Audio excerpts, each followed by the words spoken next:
Olá pessoal, tudo bem? Vamos dar início aqui a mais uma aula de Fundamentos de Banco de Dados. Na aula anterior a gente fez uma introdução, né, sobre a disciplina, sobre o tema, na verdade, onde a gente viu a diferença entre dados e informação, né, a relação. Inclusive a gente falou também sobre como eram os sistemas de arquivos anteriormente, falamos sobre SGBD, né, sobre sistemas de gerenciamento de banco de dados. Então, nessa aula, a gente vai conhecer alguns conceitos gerais que são considerados importantes, que vão auxiliar no entendimento de outros conteúdos frequentes, ok? Ou melhor, que seguem na sequência aí. Bom, então, primeiramente vamos falar sobre abstração de dados.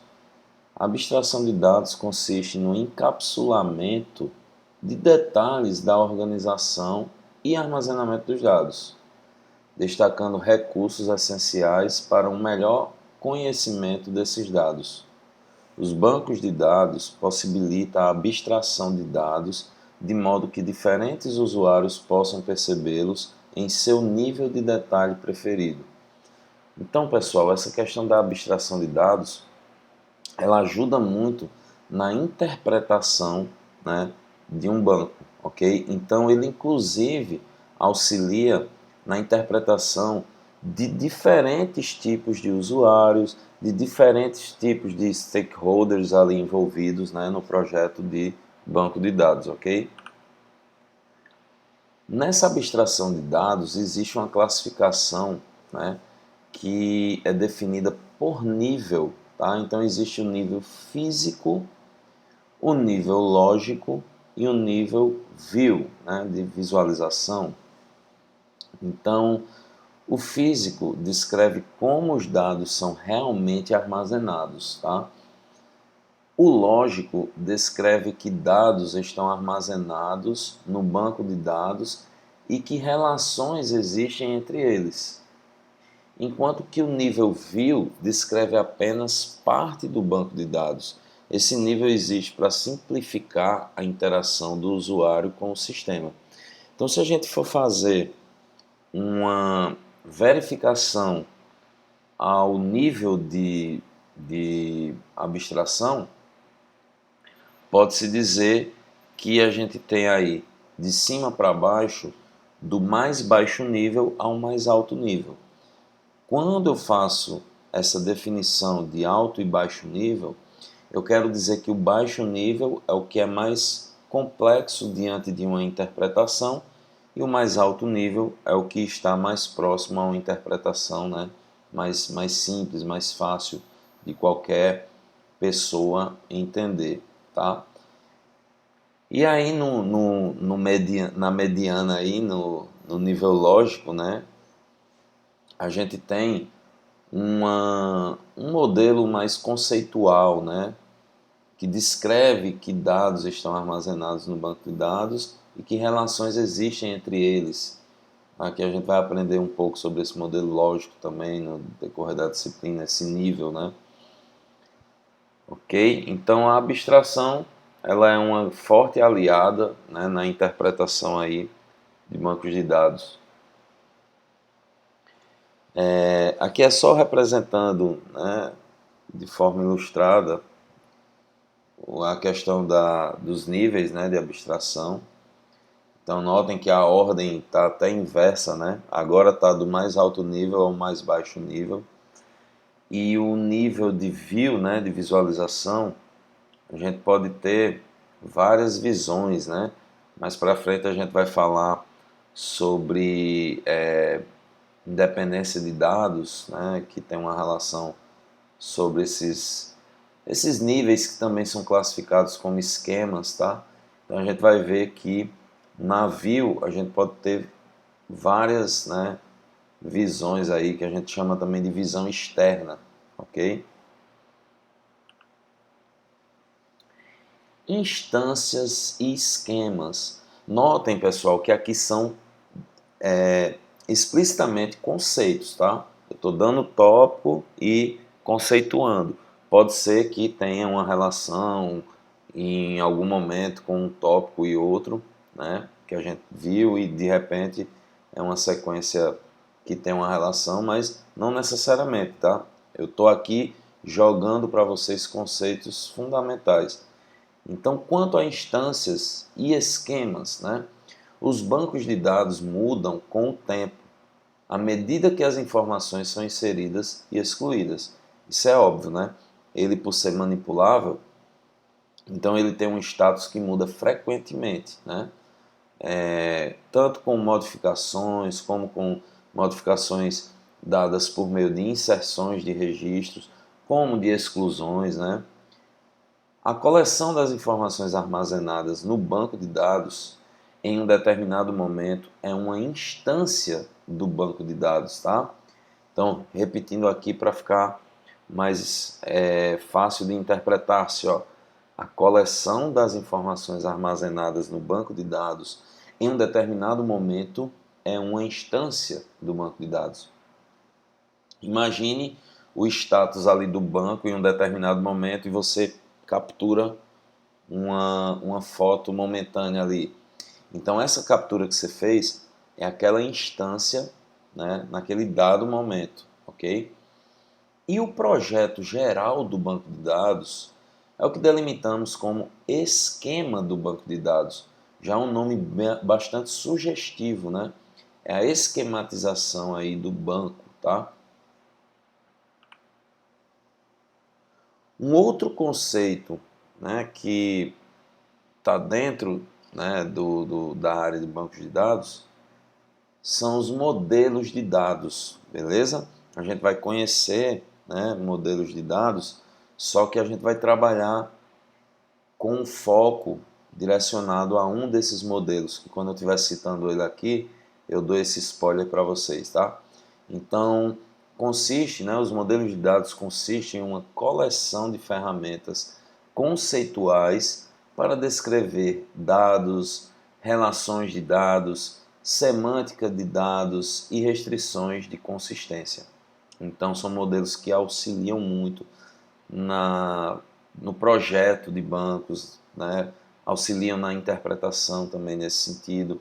Então, um elemento ou um conjunto de elementos de representação são agrupadas e organizados para representar uma porção do mundo real, constituindo um esquema de dados compreensível pelo gerenciador, ok? Então, esse contexto todo aí, né, desses dois tópicos, eles representam um modelo de dados. E vale salientar que existem, né, vários modelos de dados. Então, uma coisa interessante, né, nessa afirmação, né, nesse segundo tópico, melhor dizendo, é o fato de mencionar isso, ó. Um elemento ou um conjunto de elementos de representação são agrupados e organizados para representar uma porção do mundo real, né? Então realmente tem essa analogia, né, com a nossa realidade, ok? O que vai, consequentemente, constituir um esquema de dados compreensível, né? Então, diante dessa modelagem que nós fazemos, nós vamos gerar, né, um esquema compreensível, ok? Então, esse conjunto aí que eu me referia, né, a gente pode ter aí como exemplo, né, programas de aplicação, né, que com certeza utilizam bases de dados, e aí a gente pode citar também, né, um esquema de conversão, ok? E o banco de dados, né, que está aqui abaixo, tá? Ok? Então, como esse conjunto, né, de elementos aqui que podem montar aqui um modelo de dados, a gente pode fazer como referência, né, os programas de aplicação, esquema de conversão e banco de dados. Aqui, o esquema de conversão, ele trabalha, né, com a ideia de intermediar a comunicação da aplicação com o banco de dados.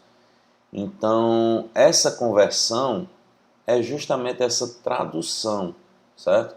esquema de dados segundo um modelo de dados. É esse carinha aqui, né, que vai estar pegando consultas, transcrevendo para o banco de dados e retornando, né, possíveis resultados da consulta e tudo mais. Então, essa conversão é feita aqui, tá? Então, esse conjunto de elementos aqui representam o que a gente delimita como modelos de dados. E podem ser tranquilamente representados de forma ilustrada também, assim como nós estamos vendo. A parte, né, que compete à conversão aqui, né, ele verifica como armazenar os dados da forma mais adequada, né? Ele é responsável por isso. Tá? Também como preparar os dados de forma adequada, ok? E quem auxilia nisso é justamente o SGBD, né? E aí é onde vem até o dilema, qual SGBD utilizar, né? E aí é até uma resposta difícil, porque todos são muito parecidos, né? A mesma finalidade e tudo mais. Mas existem os mais populares e os menos populares. Mas enfim, a ideia é que se entenda que nessa parte aqui do esquema de conversão, a gente pode verificar como armazenar os dados adequadamente. A gente não, na verdade o próprio SGBD aqui, né, se preocupa em como armazenar os dados de forma adequada, como preparar os dados adequadamente, ok? E aí esse dilema de qual SGBD usar é apenas para delimitar de fato, né, o SGBD a ser usado, que vai estar auxiliando nessas práticas. Aqui, né, ó, esquematizando-os segundo uma estrutura padronizada. Então aqui, essa parte aqui, após a conversão, é onde ocorre a esquematização do banco de dados, né? Aqui, após essa conversão e tudo mais que ficar pronto, nós vamos ter um esquema definido aqui de um banco de dados. Um esquema, pessoal, está ligado, né, à ideia de como ele está estruturado, né, representando uma tabela. E essa estrutura básica, né, pode ser representada aqui de forma abstrata por intermédio de colunas, né, de uma tabela aqui, de um cabeçalho. Né? Observem que temos aqui ó, nome, endereço e telefone, que são, inclusive, na verdade, fazendo uma relação aí com programação, seriam os nossos atributos. Tá? Então, notem que aqui a gente tem uma mera abstração. Né? No nível físico, a gente não consegue interpretar bem como está lá. Tá? A gente até consegue, né? Imaginando pelo nosso conhecimento de computação, porém, ele não é assim, tá? No nível interno, né? No esquema interno. Beleza? Bom, então aqui a gente tem um banco de dados esquematizado, né? A preocupação é essa, né? Quais atributos de cada entidade, de cada tabela, né? Vocês vão falar, vocês vão conhecer melhor daqui a pouco, né? No futuro bem próximo, acredito que na próxima aula já a gente fala sobre modelo entidade relacional, tá? Que inclusive, né, é derivado da ideia de modelos de fato. E aí, né, falei sobre ele e cá que ele me aparece. Um modelo relacional, falando em modelo de dados, né, pelo menos uma pequena pincelada aqui sobre o tema. Modelo relacional, que é o que nós vamos dar mais ênfase na disciplina. Ele usa uma coleção de tabelas para representar os dados e suas relações. Né? Então, repito, o banco de dados a gente tem apenas a ideia ilustrativa, ou seja, abstrata aqui, porque ele é algo lógico ali e compete a dados, né? Então, para que a gente interprete bem, eles são representados por coleções de tabelas, né? Para representar os dados e as relações entre entre essas tabelas também, né? E essas tabelas, consequentemente, também representam entidades, tá? Cada tabela possui diversas colunas e cada coluna possui um único nome. No esquema aqui, nós não poderíamos ter nome repetido, ou endereço ou telefone repetidos. As colunas de uma relação são chamadas de atributos e as linhas, né, são definidas como tuplas, ok? O modelo relacional é um exemplo de um modelo baseado em registros.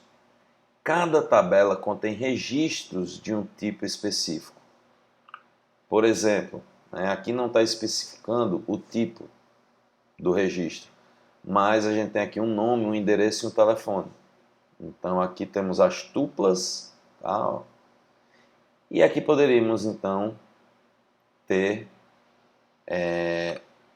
como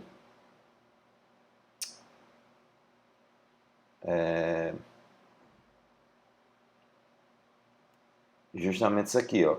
Cada tabela contém registro de um tipo específico. Então aqui nós poderíamos ter, ó, os registros representando aqui, beleza? E quando eu digo de tipos específicos é porque aqui poderia ser a tabela cliente, né? Poderia ser a tabela funcionário, enfim. E cada tipo de registro define um número fixo de campo ou atributos. Então, cada tipo de registro define um número fixo de campo ou atributos. Então, você tem aqui, né, registros que eu posso dizer e considerar como registros específicos e únicos, né?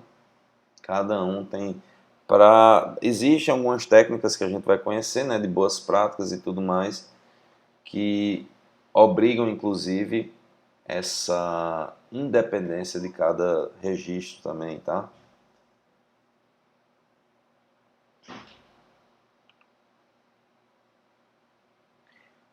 Bom, só relembrando, aqui nós temos os atributos. Aqui a gente chama de domínio, tá? Que é o que representa o conteúdo da área, né, a qual a gente está trabalhando. E as tuplas, que são cada registro, tá? Cada registro. Beleza? Então, basicamente isso no modelo relacional.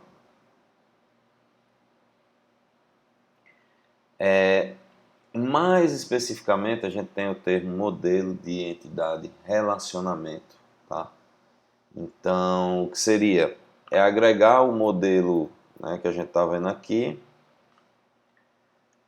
só que agregar o uso de entidades, porque até então a gente está vendo as tabelas ali, e verificar, né, conseguir interpretar a relação que essas tabelas, seriam essas entidades, né, que a relação que elas têm entre elas, ok?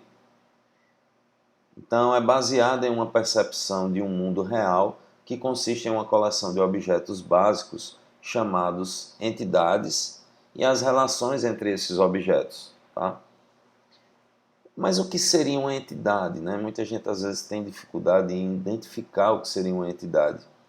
A identidade ela identifica ou representa o objeto de interesse do sistema e tem vida própria, ou seja, a representação abstrata de um objeto do mundo real sobre o qual desejamos guardar informações.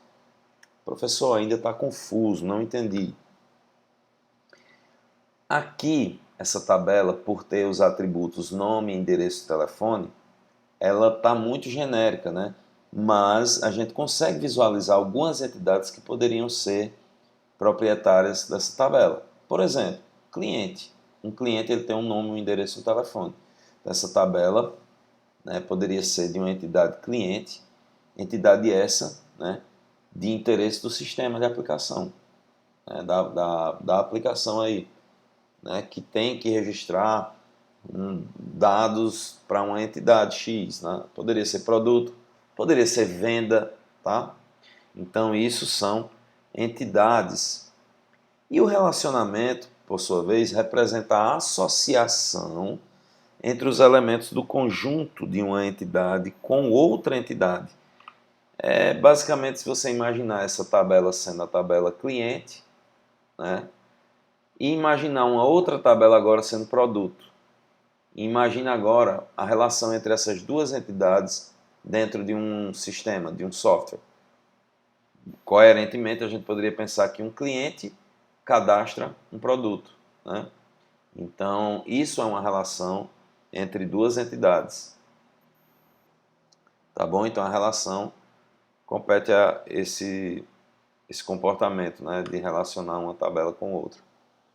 Lembrando que essas tabelas, eu estou citando o termo tabela, mas melhor definido como entidades, ok? E ela possui uma representação gráfica, tá? Uma representação gráfica que está diante da ideia do modelo conceitual que a gente mencionou há pouco, né? Que é aquele nível lá intermediário, ok? Então, esse nível aqui, a gente tem uma abstração ilustrada muito bacana que facilita muito nosso conhecimento, nossa interpretação. Então, por exemplo, o retângulo ele representa aqui a entidade, o relacionamento já consiste nessa outra figura geométrica que mostra a relação entre essa entidade e essa outra, e disciplina nada mais é do que uma outra entidade, né? Então, obviamente, aluno, por exemplo, tem atributos como nome, endereço e tudo mais. Então, para classificar esses atributos, a gente teria que ter esses aqui, né? E dentro do círculo, cada círculo compete a um atributo, tá? Beleza? O que seria também, né, lembrando da ideia de banco de dados, as colunas, né, dessa entidade, tá bom? Então, aqui poderia ter um tracinho com um círculo e nome, tracinho com círculo, endereço, que seria aqui os atributos dessa entidade, tá? Poderia ter aqui também, obviamente. Ah, um detalhe. Notem a relação, sempre há um verbo, né, que poderia estar aqui, por exemplo, conjugado da seguinte forma: aluno matricula, né, disciplina, ok? Então, na verdade, eu não diria seria no gerúndio, né? Eu não sou muito bom com essas coisas não, mas eu acredito que sim. Aluno matricula, né? Então, aqui o termo também está bem colocado, né? O aluno matriculado em disciplina, né? Então, isso pode ser também relativo, conforme a gente queira definir aí, tá? Mas geralmente é uma ação, né? A relação indica uma ação que uma entidade tem sobre outra, ok? E o fluxo aqui, vale salientar também, que pode ir, bem como pode vir, tá? Esquerda para direita ou direita para esquerda, enfim, tá bom? Existem também outros tipos de modelo, como modelo baseado em objetos. É uma extensão ao modelo, né, de entidade de relacionamento com noções de encapsulamento, métodos e identidade de objeto, tá? Então ele é bem específico, né, quanto a essa relação com objetos. Consiste em trabalhar uma coleção de objetos, né?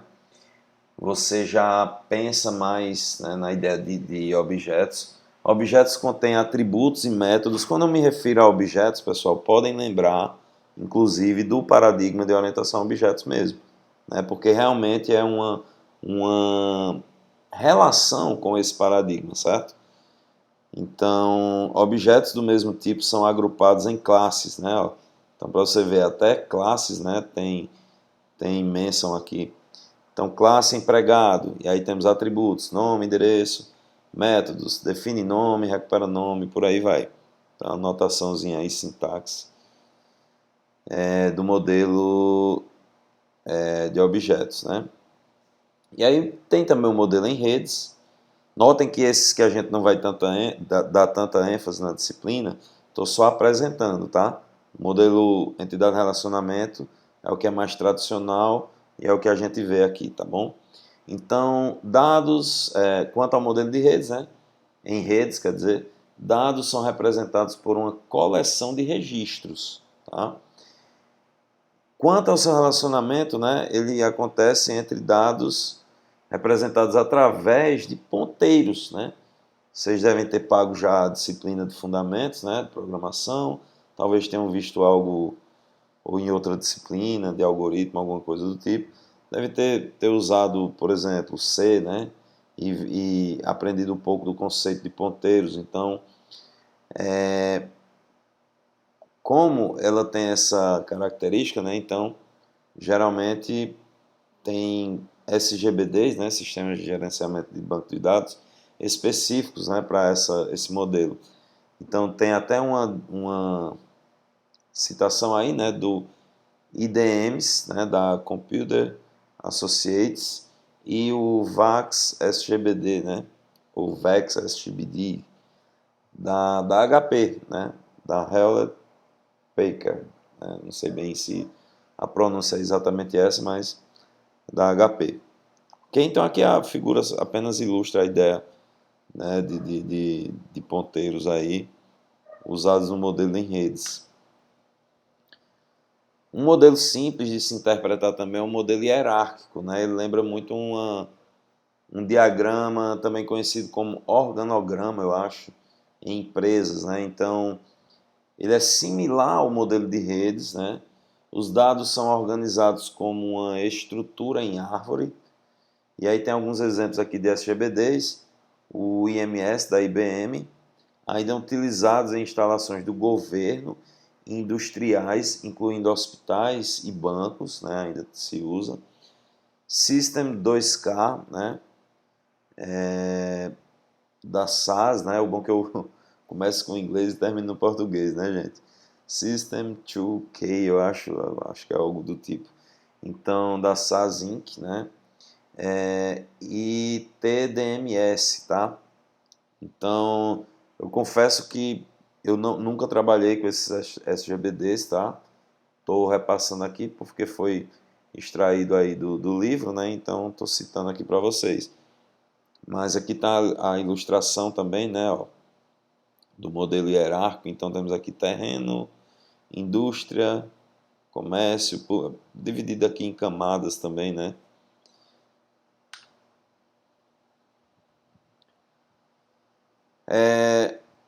Bom, o banco de dados ele costuma ter uma arquitetura definida como arquitetura de três esquemas, tá?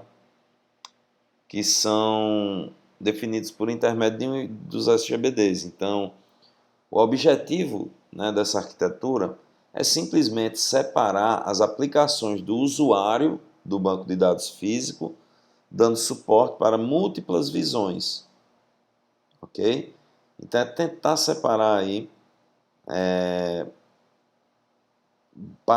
lembrando muito bem a ideia de camadas, né? Diante da ideia do que a gente viu de níveis, seguindo essa logística aqui de dividir esses níveis, certo? Que a gente também chama de esquema, tá? Mas não confundir com o esquema lá que eu mostrei, que seriam as colunas, tal. Os esquemas podem ser definidos em três níveis: nível interno, nível conceitual e nível externo.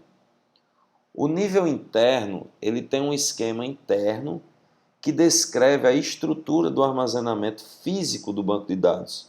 Então esse é o nível mais baixo, né? É aquele nível que eu mencionei no início, tá? É o esquema interno, também como é conhecido. Então,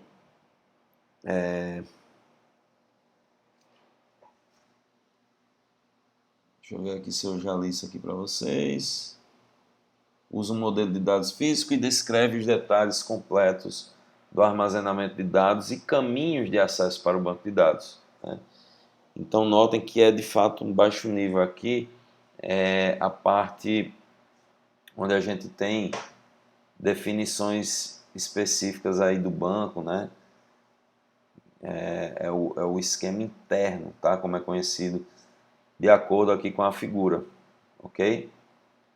É algo que inclusive não é simples de se enxergar, né? Até como desenvolvedor também, mas está dentro aí do que a gente chama também de independência de dados, que a gente vai ver já já. O nível conceitual, ó, a gente falou do interno, tá? A gente está indo de baixo para cima, ok? Lembrando que o interno também é considerado como um esquema que detém ali da parte física, né? Já o nível conceitual tem um esquema conceitual que descreve a estrutura do banco de dados inteiro para uma comunidade de usuários. Ele oculta, né, o nível conceitual oculta os detalhes das estruturas de armazenamento físico, ou seja, encapsula isso, né? Eu não sei se vocês são acostumados com esse termo de encapsulamento, mas é a ideia de esconder ali, né, a lógica, por exemplo, né, em programação pelo menos, e aqui ele oculta os detalhes da estrutura do banco, né? Não seria a parte lógica, mas detalhes das estruturas, ok? E se concentra na descrição de entidades. Ah, professor, então quer dizer que tem relação com aqueles diagramas, aquilo ali? Tem sim. O nível conceitual está totalmente ligado àquela parte ali que a gente viu. E aí, né, se concentra na descrição de entidades, tipos de dados, relacionamentos, operações do usuário e restrições. Ok? O nível externo é o mais alto, né? O mais alto nível. Né? É o nível de visão externa, né? Também como é conhecido. Cada esquema externo descreve a parte do banco de dados em que um grupo de usuários em particular está interessado e oculta o restante do banco de dados do grupo de usuários. Professor, ainda está confuso para mim. Deixa eu dar um exemplo bem tranquilo. Imagina que você vai no supermercado, você tem lá vários terminais, né, vários computadores atendendo na parte de vendas, né, ali as feiras que vão passando e tal. Ali, os usuários daquele sistema vão ter um acesso, né, no nível externo aí, vão ter um acesso ao banco de dados, ok?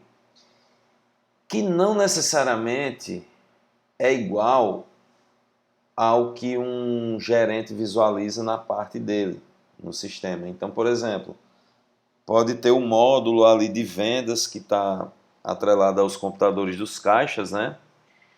Como de repente pode ter também a parte onde tem o módulo de cadastro de produtos, que já não é visível, por exemplo, pelo usuário, né? Então, é essa questão que compete à visão. É você permitir a visibilidade de uma parte ali do banco, ocultando as demais que não são do interesse ali daquele usuário ali, por exemplo, tá? Que não fazem sentido estar exposto, né? Então, é basicamente isso. Aqui a gente tem a visualização, né, das três camadas, aí, dos três níveis, né? O nível externo, foi o último que a gente falou, então os usuários finais, né, detêm dessa relação com a visão externa, e aí pode ser um cara aqui, um gerente no módulo de cadastro de produtos e um caixa, né, no módulo de vendas. Então são visões distintas. Enquanto esse aqui acessa o lado B dos dados, o daqui acessa o lado Z. Isso é encapsulado para quem não está usando algum serviço extra, né? Bom, então aqui a gente pode ter, né, descendo o nível aqui, a gente pode ter o mapeamento externo, conceitual. Então a gente pega aqui, mapeia para um nível conceitual, onde a gente pode ter ali, por exemplo, um DER, né, que é um diagrama de entidade e relacionamento. Na sequência a gente teria também um novo mapeamento, né, conceitual interno, e é onde chega na parte aqui física, né, do banco, ok? Considerado o esquema interno. E finalmente aqui de fato o banco de dados, tá? Finalmente chega num ponto que eu tinha citado há pouco, né, sobre que também tem uma relação, como eu havia dito, né, alguns conceitos eu ia passar solto aqui para vocês, mas alguns se correlacionam, como é o caso de independência de dados. Ele tem uma forte relação com esses níveis que a gente viu há pouco. Então, a independência de dados, gravem bem o termo independência, né, que a gente já conhece tradicionalmente. Então, consiste na capacidade de alterar o esquema em um nível do sistema de banco de dados sem ter de alterar o esquema no nível mais alto. Então, do físico, se eu mexer, não alterar o conceitual. Do conceitual, não alterar o de visão, certo? Existem dois tipos de independência de dados. Existe a independência lógica de dados e existe a independência física de dados. Obviamente, estão correlacionados ao esquema conceitual e o esquema interno, respectivamente aí. Bom, então falando um pouco sobre a independência lógica, tá? Lembrando que a independência lógica está ali no modelo conceitual, ok? Está intermediando o esquema interno com a visão externa. Então, a independência lógica de dados é a capacidade de alterar o esquema conceitual sem ter de alterar os esquemas externos ou os programas de aplicação, ou seja, as visões, né? A camada mais alta ali que eu citei ali, né, há pouco, que usuários podem ter acesso a dados distintos no banco. Então, podemos alterar o esquema conceitual para expandir o banco de dados, né, acrescentando, por exemplo, um tipo de registro ou item de dado para alterar restrições ou para reduzir o banco de dados, removendo um tipo de registro ou até um item de dado, né? Ou item de dado. Então, é basicamente você modificar aqui, né? Ó, como a gente tem um exemplo aqui, que temos 3 entidades aí, tá? Dado escolar, histórico escolar e histórico escolar aqui também, resultante em um novo cenário, tá? Tá até um pouco confuso aqui, porque a gente pode pensar que são 3 tabelas distintas. São, de fato são, porém, histórico escolar aqui passa por uma transição, né? É basicamente a mesma tabela. É basicamente não, é a mesma tabela, né? A mesma entidade. Então, temos aqui o acréscimo, deixa eu ver aqui, histórico escolar, a gente acrescenta o... Cadê? Tá aqui, né? O resultado tá aqui. Então, a gente acrescenta o número da disciplina, né? Ó, que veio aqui do dado escolar. Identificação, turma, eu até citei aqui, mas na verdade eu não percebi que era o mesmo, né? Porque eu tinha achado que era uma transformação de uma nova tabela, mas de fato aqui já tinha. Mas vamos ver o que é que faltou. Ah, no slide está errado aqui a indicação. O que faltou acrescentar? Nome do aluno. Tá aqui, ó. Nome do aluno foi acrescentado aqui.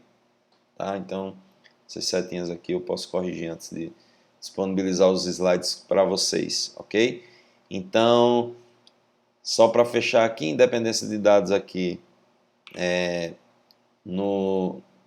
na questão da lógica de dados, eu posso fazer aqui a alteração, mas isso não vai afetar necessariamente a visão externa. Já a independência física de dados é a capacidade de alterar o esquema interno, que é a parte física, né, que a gente já sabe, sem ter de alterar o esquema conceitual, que é o que está sobre ele, né? Mudanças no esquema interno podem ser necessários porque alguns arquivos físicos foram reorganizados. Por exemplo, ao criar estruturas de acesso adicionais para melhorar o desempenho da recuperação ou atualização, então entra nesse contexto mais físico. E aí, só para de fato finalizar aqui a nossa aula de hoje, notem que o termo independência de dados não está aí em vão, né? Sugestivamente ele foi criado para dizer que a boa prática é que se tenha essa independência entre esses modelos aí, entre esses níveis, tá bom? Então, pessoal, por hoje é só, certo? Espero que vocês tenham entendido. Caso tenham alguma dúvida, é só entrar em contato comigo. Até a próxima aula. Tchau, tchau.